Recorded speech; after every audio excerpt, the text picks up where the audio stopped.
fishery! The fishery! The fishery!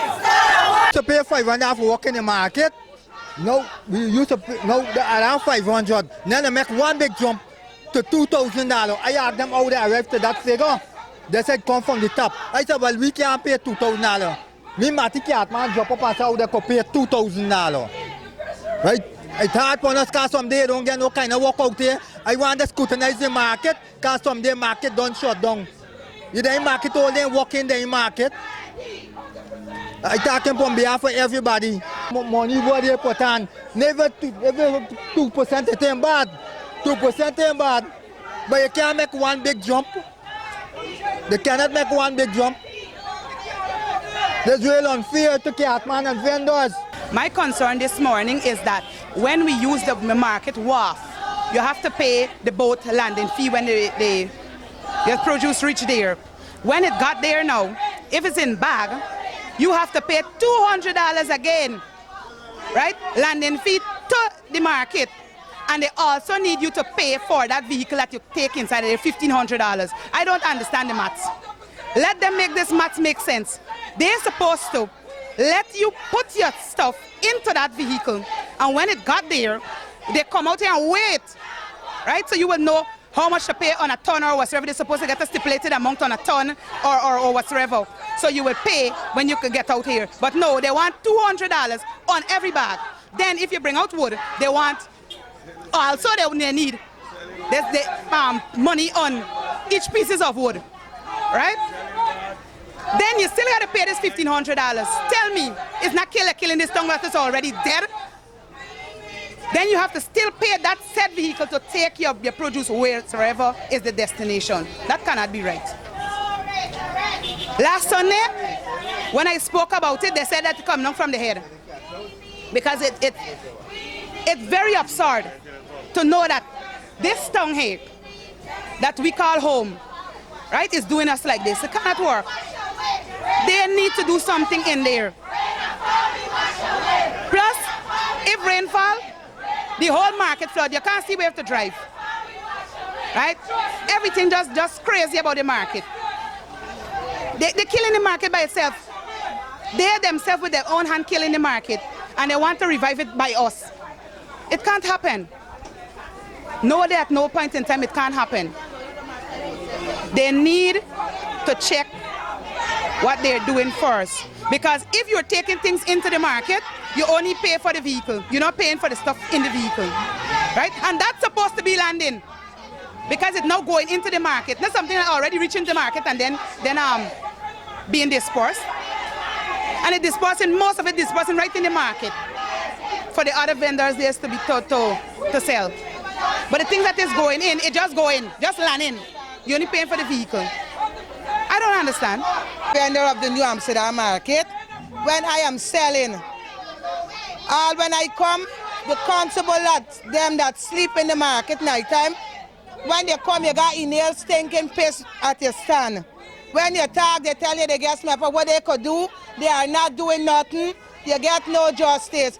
If I have problem with anybody in the market, and I go to make my rules, lodge my complaint, they do not hear me. They tell me, move from here, you aren't worth it. So when I open my mouth and tell them back things what I have to tell them, they're charging me and telling me they can ban me out of the market. So as a constable, ahead of who you is, if you need respect, what you have to do, not gain, show respect. They say no smoking, the big sign mark no smoking, and the constable themselves showing no example of smoking in the market. They themselves are smoking in the market.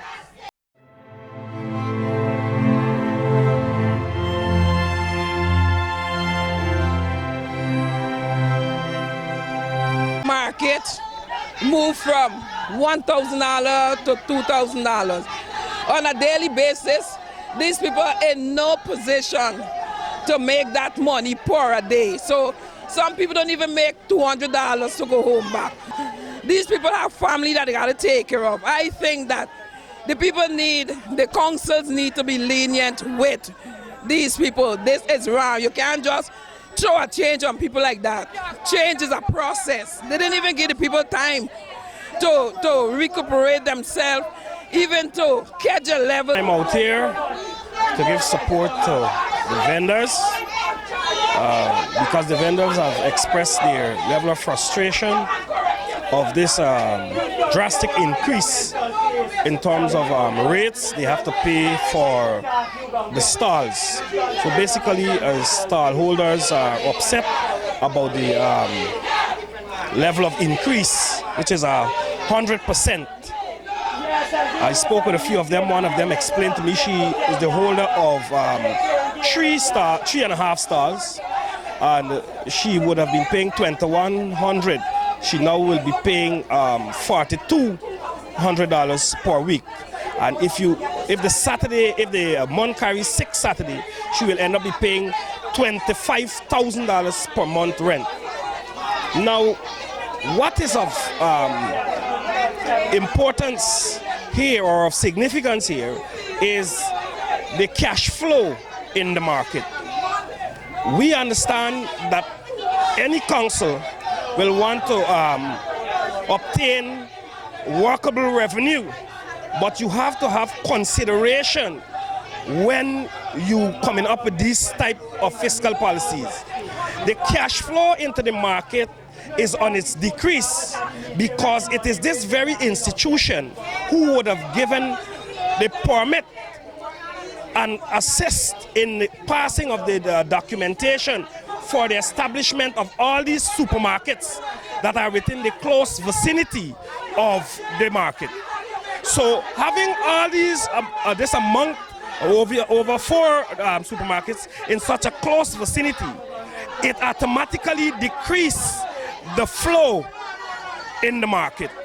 And because of that, the people in the market are not making that kind of money to pay this amount of revenue. And that's one point. The other point is the council is not providing the kind of services that is necessary for the stallholders to demand this kind of increase. You would have to do some sort of natural law. Landlord's law will tell you if you want to raise your rent, you would have to do some sort of renovation or improvement. And they are doing nothing to improve the environment in which the stallholders and vendors are operating, but you're seeking to increase. You also cannot properly regulate street side vending in close proximity to the market. All of this is impacting negatively on the vendors in there. Where do you expect under these circumstances to have the vendors find this big sum of money? It may appear to be a small sum by saying, oh, it's $95. We are saying $0 right now. You have got to get your act together. If they can't think for themselves, I think the council should hold a think tank and let people assist them in creating new fiscal policies which can solve some of the problems they're having. We are in support of the vendors this morning.